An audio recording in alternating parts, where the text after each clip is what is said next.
Thanks for joining us here at Who, What, Why. It seems that every election cycle brings one state that comes to represent or define the zeitgeist of any particular election. We all remember 2000 in Florida. In years past, Nixon used to say, it all comes down to Ohio. In 2016, Pennsylvania was a tipping point. In this midterm, all eyes were on the Peachtree State, as Georgia came to define not only Democratic energy, but the issues of election integrity and voter suppression that seem to permeate so much of this election cycle. That's why Who, What, Why decided to make Georgia its centerpiece and its ground zero in its coverage of the 2018 election. Many have asked why so much coverage, so much focus on Georgia and election integrity. We're going to talk about that today as I'm joined by Russ Baker and Klaus Marre of Who, What, Why. And we're going to talk about this past election, what we've learned about election integrity, what Georgia came to represent, and really where we go from here. Russ, Klaus, thanks so much for being here. Glad to be here. Likewise. Russ, I want to begin with you. You're the boss. Talk a little bit about why the decision to focus like a laser on Georgia. The election there, election integrity is the broader issue, and Georgia is the place where it was happening in maximum amount.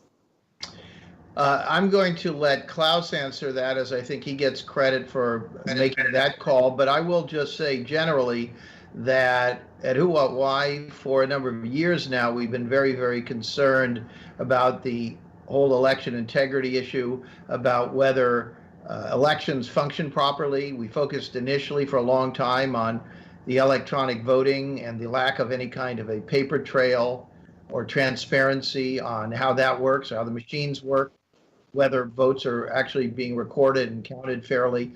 And then we looked at other issues, and as we got closer to the election, we began focusing on the issue of targeted voter suppression. And that is really about a deliberate effort to prevent some sectors of the electorate from being able to vote. And I think that Georgia is sort of emblematic of this, in part because it's, sorry, are you getting feedback issues there? I'm hearing something. No, all's good. Okay. We focused on Georgia in part because of its long history with civil rights problems, long history of disenfranchisement of African Americans, also because Georgia is an interesting place that's changing. And we had this very interesting matchup between polar opposites, a very liberal African American woman who, if elected governor, would have been the first African American female governor in U.S. history, and the Republican nominee, a very, very conservative person who is very much in the Trump camp, and who also was, besides being a candidate for governor, was and is the Secretary of State, which puts him squarely in charge of the entire voting apparatus. So when you put all those factors together, you've got quite a combustible mix. Klaus, talk a little bit about why you thought this was going to be ground zero, why you thought this was going to be so important. Well, as Russ was saying, it's a really interesting race. And one thing that's important to point out is while Russ accurately described the candidates as polar opposites, our coverage wasn't at all about platforms or what these candidates wanted to achieve. We really just wanted to see what's the status of voting rights in Georgia and some other places in the South, and whether or not, if there are problems, this could be the deciding factor in a close race. And as they would have said in Indiana Jones and the Last Crusades, we have chosen wisely, because that's exactly what happened. It is a very close race, and I can guarantee you that voter suppression and other problems made if there's no runoff and Kemp prevails, made the decisive difference that allowed him to quote unquote win. And so I think it's great that we focused on this, that we were there weeks ago. I mean, it's not like we just started last week and we're like, oh, this might be important. We had a team on the ground more than a month before the election, starting to cover this because we knew this was going to happen, because election integrity has been our main focuses since the last election. And so we could predict that this was going to happen, and then it turned out exactly the way we thought. Yeah, also, I just want to add or underline that even folks may say, well, why do I care about Georgia and about the governor's race? It's not even House or Senate. It doesn't affect me, but actually it does, because the redistricting, the reapportionment that determines the outlines, the makeup of those House districts are controlled on the state level. And so the governor and the legislature in each of these states end up influencing and affecting all of the rest of us anywhere in the United States.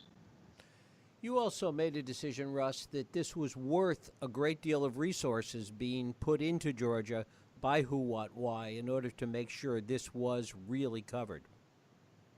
We did. We took a big risk. WhoWhatWhy is a nonprofit. Very proud of the fact that we don't accept any advertising, and we don't have any billionaires in the mix. We're one of the few organizations that can say both of those things. And that means that our support comes entirely from ordinary people, members of the public. And that, of course, limits us financially in terms of what we can do. And yet we took a big risk, and we did commit to hire a whole bunch of people full time and put them in the region there. The reporters, but also a videographer, and as well, we've had some podcasts on that. So we were really the dominant presence in Georgia, and we also had a presence in Florida and Texas and elsewhere. We really outran news organizations that are maybe 10 to 100 times larger than we are. And in fact, it really had an impact on the coverage overall. WhoWhatWhy was quoted in numerous other publications for its work that it was doing in Georgia. Well, that's right. As you probably know, Jeff, most news organizations are somewhat parsimonious in their crediting of competitors. But in fact, a story that our team broke just several days before the election was so significant, and it was proprietary to us. And that meant that the media did have to acknowledge us as breaking that. And so we are very pleased with the fact that everyone from the Associated Press to the Washington Post to the Guardian did pick up our story and did credit WhoWhatWhy. And I think this is going to be very, very helpful for us as we go forward as a relatively new and not all that well-known brand to really get on people's radar.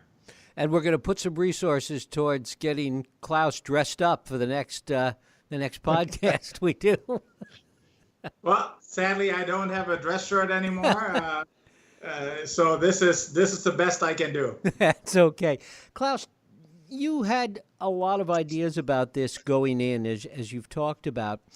What do you think was the most important part of this story as it unfolded over the course of the past couple of months? Let me get to that in a second. Let me also just quickly add to what Russ was saying, which is that we weren't just quoted elsewhere, but also that our coverage was referenced in 2 lawsuits, which didn't happen for many of the larger outlets. So we were mentioned in one lawsuit seeking a temporary restraining order against Brian Kemp so that he wouldn't be allowed to declare himself winner or be in charge of any recount or runoff. And we were also cited as evidence in a lawsuit seeking to allow people whose absentee ballots were rejected in places like Gwinnett County in Georgia, that they would have to be counted. So that is another impact. With regard to your question, I think for us, what's important to us is, because this is our coverage was nonpartisan. We just said, well, here are the problems. So what's important and what has always been our mission is to advocate that eligible American voters who want to cast a ballot are able to do so with minimum obstacles placed in their way. And so basically, the most important thing that we have shown is that that's just not the case. And Russ was mentioning our videographer, Kate Walker, who did an amazing job.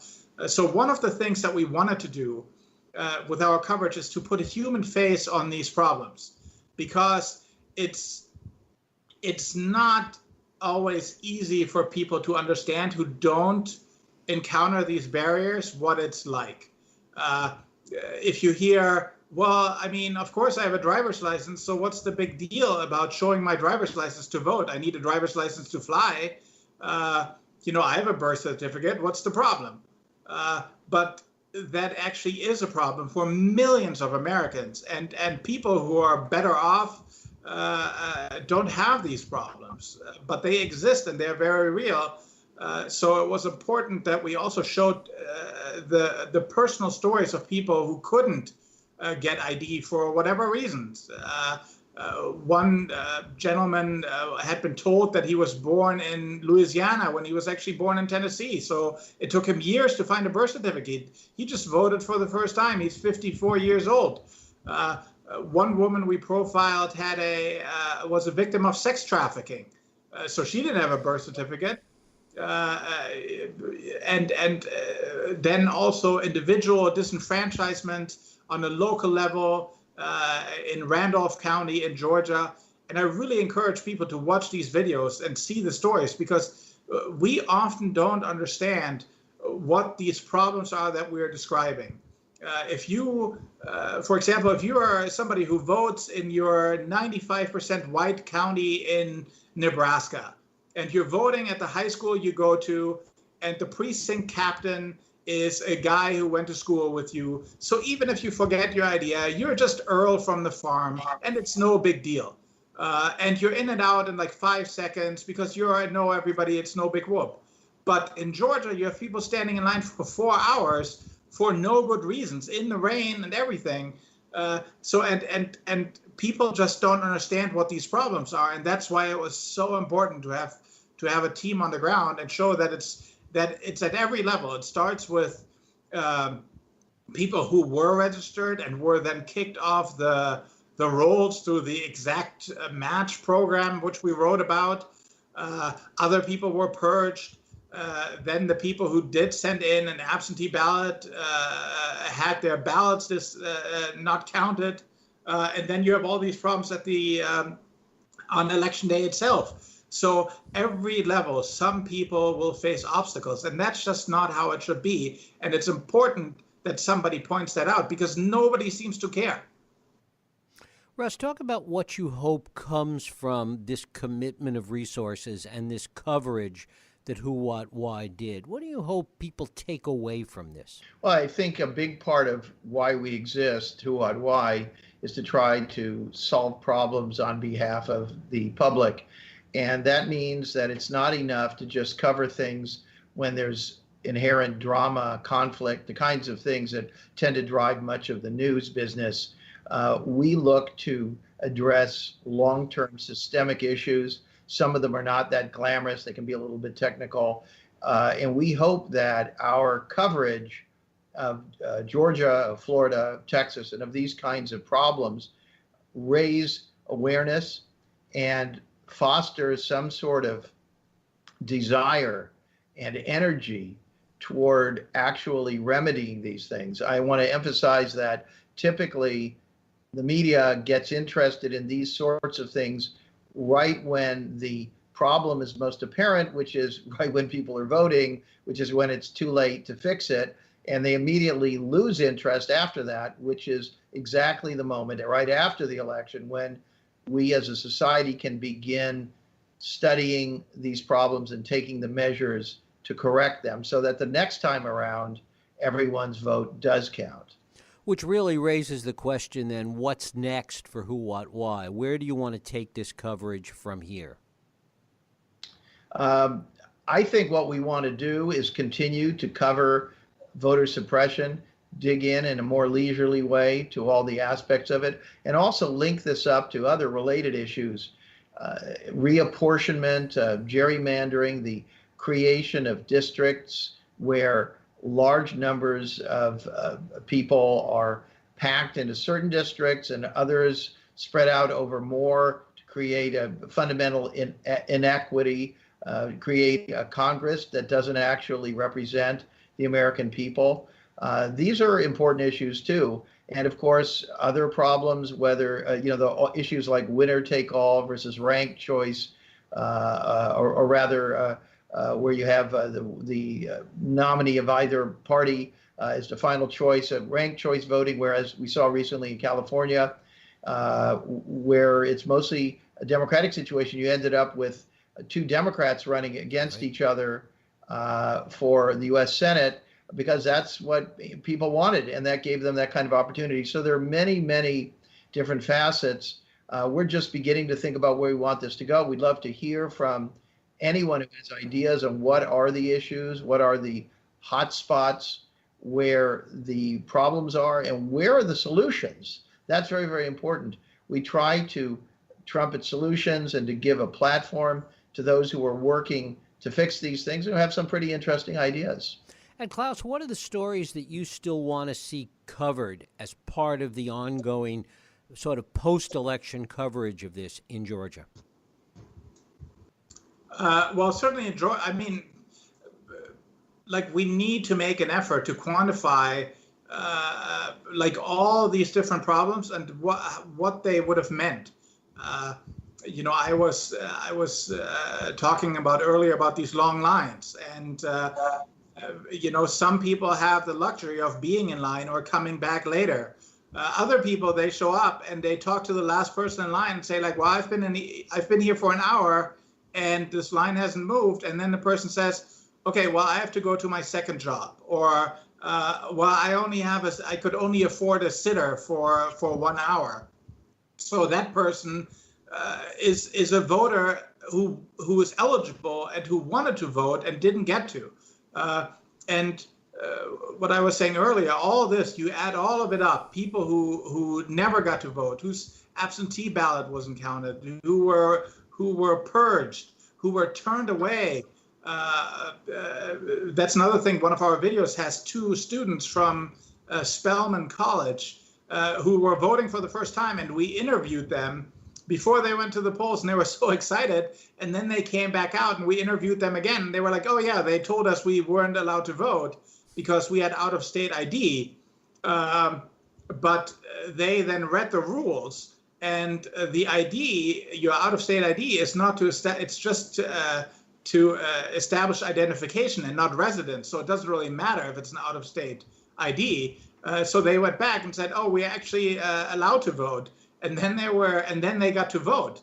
And so that just shocked me. These were just random, this wasn't planned on our part. So how many people took no for an answer and then left, even though they should have been allowed to vote? So in some way, we need to quantify it. And if we do, I think it's going to be very, very apparent that the what looks to be the outcome right now is not the outcome. Does not reflect the will of the people. It does not reflect the number of eligible voters who wanted to vote and got out of bed and said, I'm either going to vote for Brian Kemp or I'm going to vote for Stacey Abrams. And it does not accurately reflect it. The result does, because so many Abrams voters were disenfranchised. Because obviously, as always, this happens in majority minority counties and places, and not where only white people vote. So we need to try to quantify that in some way, and show people that this is not how democracy is supposed to work. It's not supposed to work like this in Georgia. It's not supposed to work like this in Florida or in Texas. It's not supposed to work like this in North Dakota, where Native Americans were disenfranchised, or anywhere, across the country. And so we need to try to get people to care. And that's going to be a challenge, because so far they just don't. Russ, is this representative? These are the extreme examples, but in your view, is this representative of a broader systemic problem with respect to elections and democracy in this country, even here in California, where there certainly wasn't the kind of voter suppression or anything that Klaus has been talking about? People were standing in line for hours. Machines broke down at polling places. You know, in an age where we can pick up this little device and order cars and, you know, have food delivered and basically do almost anything, have dry cleaning delivered, you name it. And we can do it, that we have to have people stand out in the hot sun or stand in the rain for an hour or 2 or 3 hours just for the right to vote. Well, you bring up a very important point. We obviously have the ability to fix all of this because it isn't rocket science. And if there was any more interest, this reminds me a little bit about public education. We can fix it. There has to be a will, and the resources have to be put in. And there are so many resources, and this is such a rich country. So I think that the failure to address this is a combination of a deliberate effort on the part of those who don't want everyone to vote, and those who do want everyone to vote, but maybe don't have their priorities straight. And they focus in other areas. And we hope that as a consequence of the work we've done and the work we're going to do, and I might add that we're not giving up and we're not leaving, we're not pulling up stakes. We're continuing to have people in Georgia and other places looking at these situations in the aftermath. And so we are very hopeful that this extra exposure of the problems here will, as Klaus make people care, and that those in power will be pressured and will themselves want to do the right thing. We need commissions, but not too many commissions, because we need action to address these things. A lot of it is not that complicated. There are lots of interesting solutions. For example, all of these companies that have so much in the way of resources could be called upon to help fund an effort to get better machines in place, to train better people to work in these facilities who really understand how to operate efficiently, have the right information, to inform the voters better how things are supposed to work, to have people on call, emergency type personnel, technicians and so forth, who know what to do and can get in and fix things when problems do develop. All of this is entirely doable. I mean, again, for a country that half a century ago could put men on the moon, we ought to be able to do something as simple as this.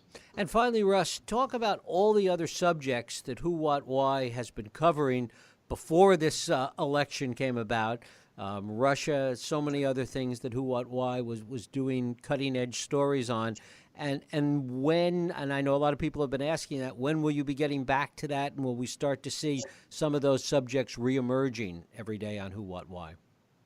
Yeah, it's a great question. Of course, our desire was to be able to cover all of these things. We want to cover everything, but because of our limited resources and limited size of the team, and we're working on all those things, trying to grow our budget, trying to grow our team, we did have to focus largely on this, but we will be returning to some of those other subjects. Certainly, we think there's some investigative reporting to be done around Russiagate.